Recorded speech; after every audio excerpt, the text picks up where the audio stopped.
سلام طعنا هبلي زغوركم تملكتنا على سنبت قطر ساعه 6 فرانس حرنايم زيناتات حيزه قريب لغو مس زيناتات ساعه هافت غورو بمداي ملكت قانقوا دما عالم صحي حغوس مس ملا سوميا ستوديو تلفزيون تግራይ حابيرناكم كنصنحنا نمكتتالكم يقدم فلما نملا تختلت امنه كريستنا انقوا عن برهانه مسقلو سلام ابصحكم ابصحنا بمبال نافت فلاماي زينا يسجر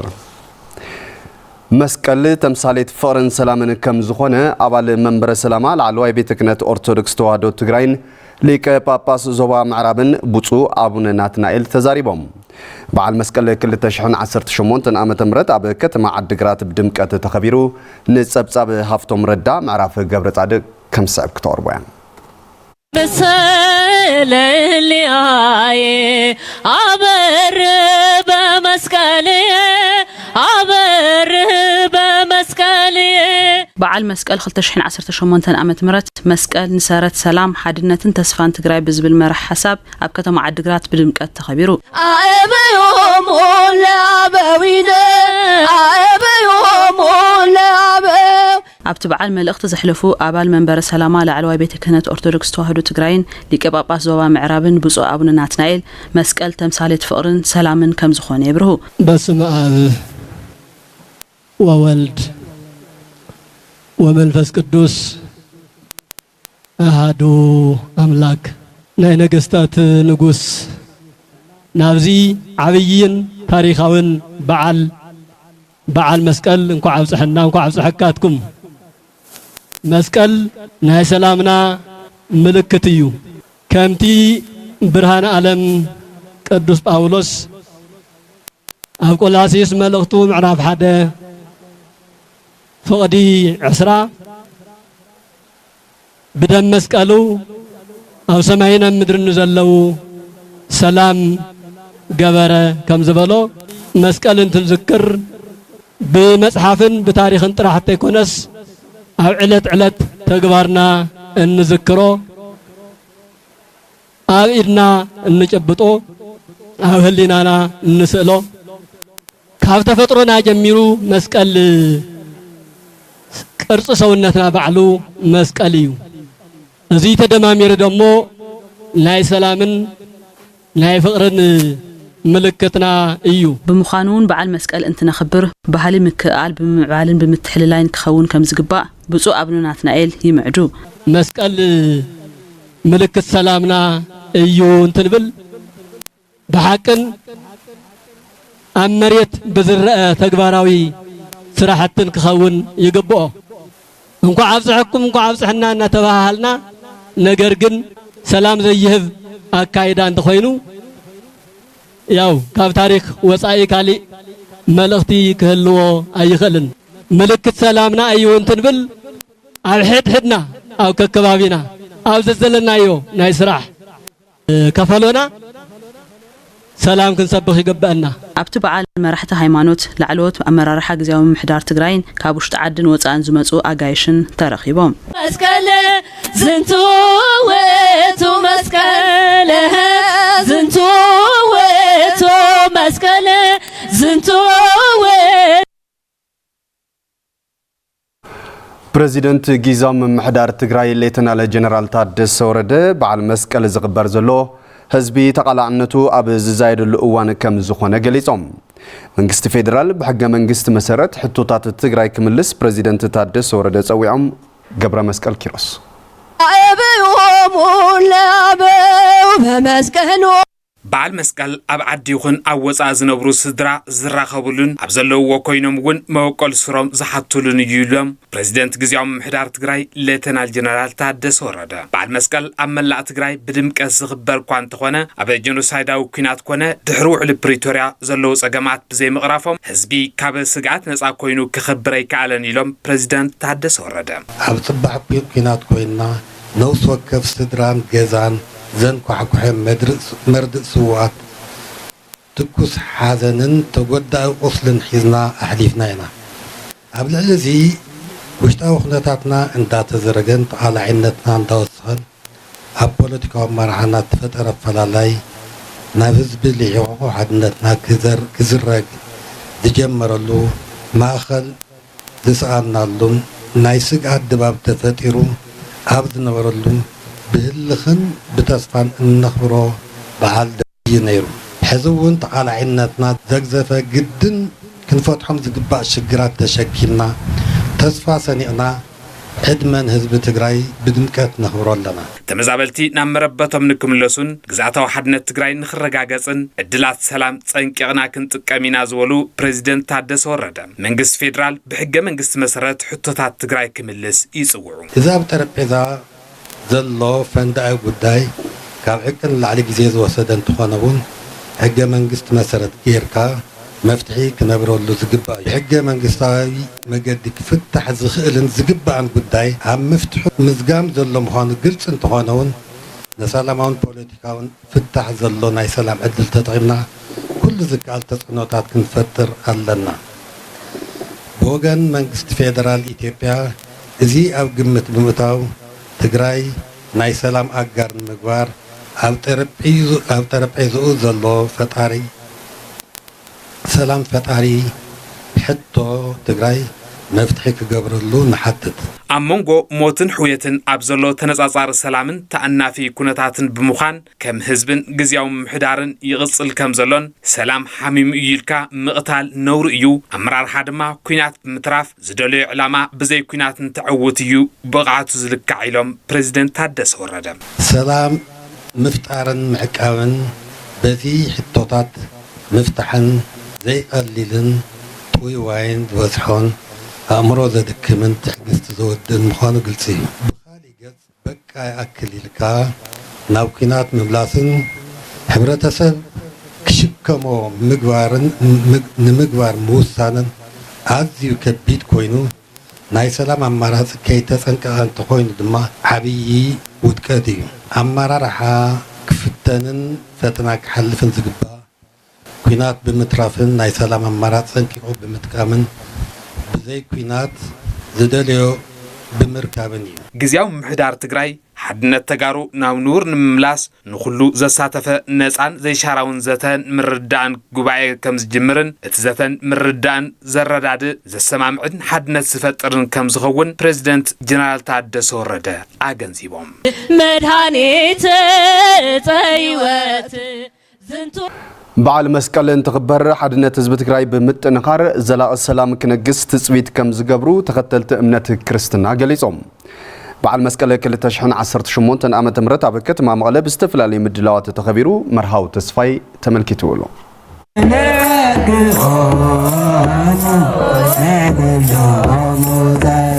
بعد مسكال كل تشحن 18 عام مرت هيمانتاو تحسو بمحلاهم ابي كتما مغله بيت كريستيان اندا غبر منفس قدس تخبيرو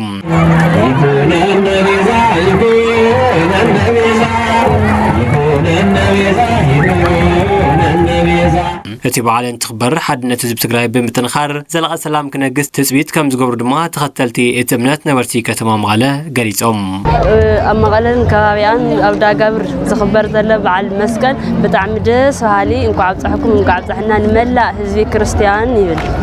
اش اخفتشن 18 تسفا نغورو حدا سلام كخونلنا سلام خوينو منسي نفسرح توافيرو سبسرح زلوطلو زمن كخونلنا كاوخا تمازابلتنا عدوم زملسلو بقى عدنا تግራይ سلام خويناس كل سب سرحو لبل علا بسلام نبر لعدك تخون تسفا نقبر داميرا المراق تودق تسفا لنا احنا ندوليو السلام يو بقى دسيدني زم حواتي كات مالس كاب دم عنت فعل مساله بهانو بحقوس صحنا እግዚአብሔር ይመስገን ካብ ዓመት ናብ ዓመት ናበለጸ እናጸበቀ ይዝገር ዘሎ ከምዚ ድማ አንጻራዊ ሰላም ረኺብና ከምዚ ምርዓልና ዓዊ ነገር እዩ እግዚአብሔር ፍጹም ሰላም ይግበረና ኣብ ሕሰም ናብራ ዘሎ ህዝቢ ጸገማቱን ምቅላልን ፍትሕን መንጋስን ኣመንቲ ጸሎት ክገብሩ ዝማዓዱ ድማ ሊቀ ጳጳስ ሃገረ ስብከት ዞባ መቐለ ብፁዕ አቡነ ኢሳያስን አካያድ ስራሕ ሃገረ ስብከት ዞባ መቐለ መልአከ ብርሃናት ገብረስላሴ ሕሸንዮም ተሽግር ሁሉ ተነቢሩ እዩ ኣብ ሽግር ህዝቢ ትግራይ ኣብ ሽግር ይንዮ ኣብ ጸበባ ይንዮ ኣብ ሓዘን ይንዮ እና ስለዚህ እዚ ሁሉ ዝሓለፈ ኣኽለኩም ክብለና ፈጣሪና ንግሆን ምሸትን ፈጣሪና ብጸሎት ብምህልላ ክንጥይቆ እዩ ዝግበአናና እቶም ረዳእሲኢኖም ኣብ መከራ ኣብ ሽግር ዘለው ፍትሒ ዝጽበይሞ ፍትሒ ሳልሳቶምን ካብቲ ክፉእ ዝኾነ ጭቆናን መከራን ለአተሙን ከውስጦም በዓል መስቀል እንትኽበር ዛጊድና መርበቶም ዘይተመለሱ ተመዛበልቲ ዘላቂ መፍትሒ ንምንዳይ ምስ ዝምልከቶም አካላት ተዋዲዶም ከም ዝሰርሑ ከንቲባ ከተማ መቐለ ዶክተር ረዳእ በርሀ አገንዚቦም ከምቲ ቤተክርስትያንና ሕሪዓ ሰላም እትገብር መንግስትና እውን ሕሪኡ ሰላም እዩ ክሳብ ሕዚ ናብ መረበቶም ዘይተመለሱ ተመዛበልቲ ኣለውና ክሳብ ሕዚ ከምቲ ሕዚ ንሰምዖ ዝነበርና ዘይተራኸቡ ስድራታት ኣለውና ክሳብ ሕዚ ከምቲ ኩላትና ንፈልጦ ዘይተመለሰ ግዝኣታዊ ሓድነት መሬት ኣለና እዚኦም ኩሎም ዝምለሱን ናብ ዝነበርዎ ዝመፁን ቤተክርስትያንና ብዝሰርሕዎ ተምህሮን መንግስትና ብዝሰርሖ ናይ ሰላም ስራሕትን እዩ ንሕና እውን ከም መንግስትን ከም መምሕዳርን ኣብ ጎኒ ቤተክርስትያንና ኮይንና ህዝብና ናብ መበረቱ ክምለስ ግዝኣታዊ ሓድነት ትግራይ ናብ ዝነበሮን ክመፅእ ከም መንግስትን ከም ህዝብን እንትንሰርሕ ቤተክርስትያንና እውን ኣብ ጎንና ጠጠው ከምትብል ተስፋ ይገብር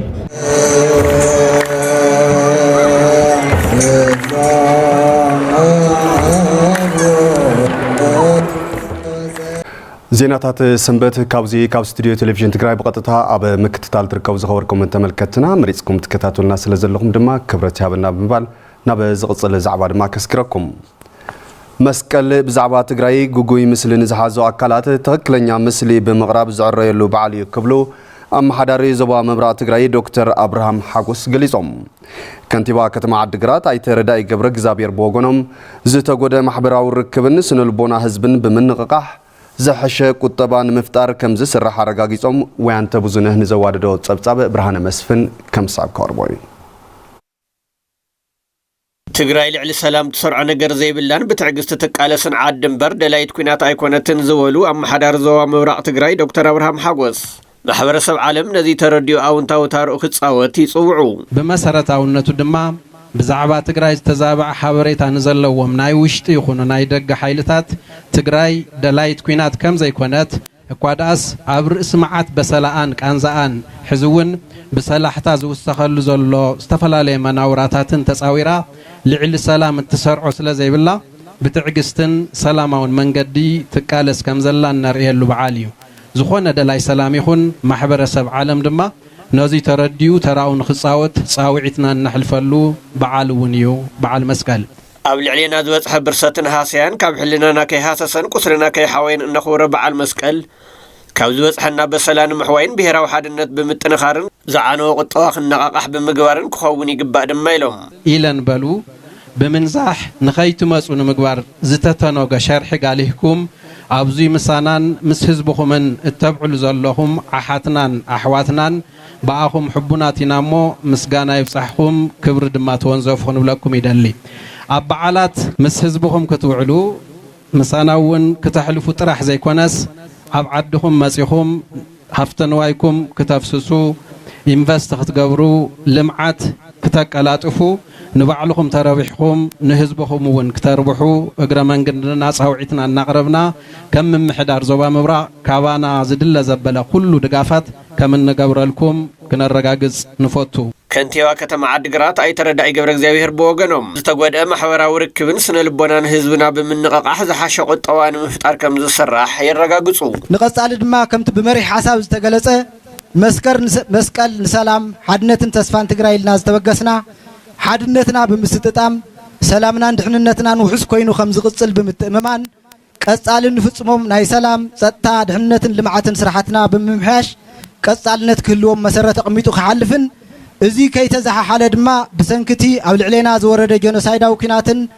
ድሕሪኡ ዝተፈጠረ ፖለቲካዊ ሕመቕ መሪሕነት ዝወለዶ ሕምስምስን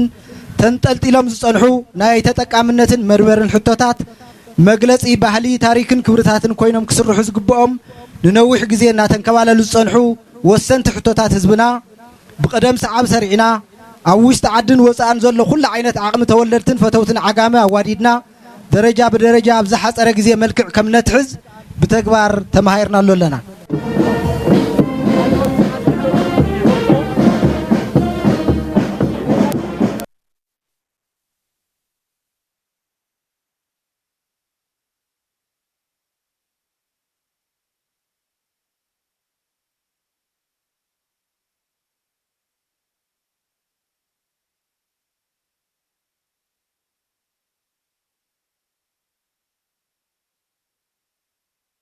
ትምህርት ፍቅሪ ሓድነትን ሰላምን ካብ ዝኾነ በዓል መስቀል ትምህርቲ ብምውሳድ ሓድነት ህዝብና ብምስጣም ዝተዳኸመ ቁጠባ ትግራይ ንምሕዋይ ክንረባረብ ይግባእ ኢሎም ተሳተፍቲ በዓል መስቀል ከተማ ዓዲግራት ንጸብጻብ በላይ ሽፈራው ሸዊት ኪዱ ከምሳብ ቀርቦ እዩ መስቀሉ አብረሃ ለኩሉ በዓል መስቀል 2018 ዓመተ ምህረት መራሕቲ ሃይማኖት ላዕለወት አመራርሓ ግዜ ምምሕዳር ነበርቲ ከተማ ዓዲግራትን ዲያስፖራን ኣብ ዝተረኸብሉ መስቀል ንሓድነትን ተስፋ ሰላምን ትግራይ ብዝብል መሪሕ ሓሳብ ብድምቀት ተኸቢሮም መስቀል ትምህርቲ ሓድነት ፍቕርን ምትሕላይን ይዘሉ ተሳተፍቲ በዓል ነበርቲ ከተማ ዓዲግራትን ካብያን ዲያስፖራ ትግራይን በዓል መስቀል እንትኽበር ሓድነት ብምስጣም ኣብ ልምዓት ዓዲ ክንሰምር ይግባእ ይብሉ ንጉስ ቆስጠንጢኖስን ቅድስት ኢለንን ብሕብረት ብምዃን እዮም መስቀል ካብ ዝተቀበረሉ ቦታ ኩዒቶም ዘውጽሉ እዩ መስቀል ብርሃን እዩ መስቀል ናይ ሰላም ምልክት እዩ መስቀል ናይ ፍቅሪ ምልክት እዩ መስቀል ናይ ሓድነት ምልክት እዩ በዓል መስቀል እንትነኽብር ከለና ሰባት ሕብረትና ብምጥንኻር ኣፈላላይና ኣጽቢብና ሕብረትና ብምጥንኻር ዝተመዛበሉ ወገናትና ናብ መረበቶም ዝምለሱሉ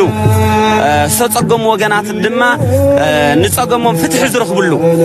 እዋን ክኸውን እዩ ዝግባት ሰላም እንተሃልዩ ልምዓት ኣሎ ሰላም እንድሕር ዘይለገን ኩሉ ነገር የለን ማለት እንዲዩ ሕጂ ሕና ክንገብሮ ዘለና በተለይ ኣብ ወፃእ ዘለና ሰባት ማንም ሰብ ኣብ ዓዱ መፅኡ ልምዓት ክገብር ምስ ሕብረተሰቡ ክለምዕ ጽቡቕ ነገር ክነብር ትምኒት ኣሎ በዓል መስቀል እንትነኽብር ሃይማኖታውን ባህላውን ትሕዝቱ ካብ ምዕቃብ ተወሳኺ ዝተዛሓለ ቁጠባ ማሕበራዊ ጸገማት ፍላይ ድማ ብጀኖሳይዳዊ ኩናት ተንጠልጢሎም ጸንሑ ሕትታት ተጠቃምነት ዝረጋገጸሉ በዓል ይዝወል ድማ ከንቲባ ከተማ ዓዲግራት ኣይትረዳይ ገብሩ ዛብሂር እዮም መስቀል 2018 ዓመተ ምህረት እንትነኽብር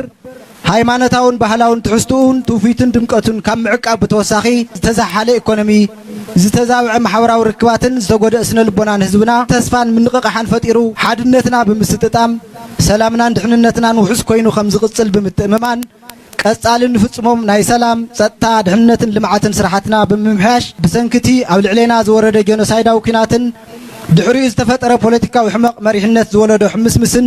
ተንጠልጢሎም ዝጸንሑ ናይ ተጠቃምነትን መርበርን ሕቶታት ንነዊሕ ግዜ እናተንከባለሉ ዝጸንሑ ወሰንቲ ሕቶታት ህዝብና ብቀደም ሰዓብ ሰሪዕና ኣብ ውሽጢ ዓድን ወፃእን ዘሎ ኩሉ ዓይነት ዓቕሚ ተወለድትን ፈተውትን ዓጋመ ኣዋዲድና ደረጃ ብደረጃ ኣብ ዝሓፀረ ግዜ መልክዕ ከም ነትሕዝ እዚ ንምስራሕ ድማ ዝቆረፀ ምምሕዳር ምዃኑ ከተማ ዓዲግራት ብጸጋታት ቱሪዝም ዝተዓደለት እያ ዝበሉ ኣይትረዳይ ኣብ ውሽጥን ኣብ ወፃእን ዝርከቡ ሰብ ሃፍቲ ምሁራትን መዋዕለ ንዋዮም ብምፍሳስ ኣብ ልምዓት ዓዶም እጃሞም ክፈጽሙ ድማ ጸዊዖም ኣብ ውሽጢ ዓድን ወፃእን ትነብሩ ተወለድትን ፈተውትን ሰብ ሃፍትን ምሁራንን ኣብ ዝህርኩትን ስራሕ መለለይ ባህሪኡ ገይሩ ዝውሰድ ጻዕራም ህዝቢ ከተማና መዋዕለ ንዋይኩም ኢንቨስት ክትገብሩ ናይ ከተማና ናይ ልምዓት መማረጽታት ባህሊ ስራሕን ህዝብናን ንኻልኦት ዓለምን ንኸባቢናን ክትምስክሩ ሓቢርኩምና ክትሰርሑን ከም ህዝብን ምምሕዳርን ከተማ ዓዲግራት ጻውዒትና እንትነቐርብ ጠንኪርና ብምስራሕ ከም ነረጋግጽ ድማ ክንገልጽ ንፈቱ ወብራዲት ተህይወት በዓል መስቀል ዘደቡ ዜናታት ሰንበት እዚኦም ነይሮም ዝኸበርኩም ተመልከትና ስለትምክልታልኩም ክብረት ያበልና ደጊመን መላ ተኸተልቲ እምነት ክርስትና ርሑስ በዓል መስቀል ክኾነልኩም ተመኔ ብሩኽማ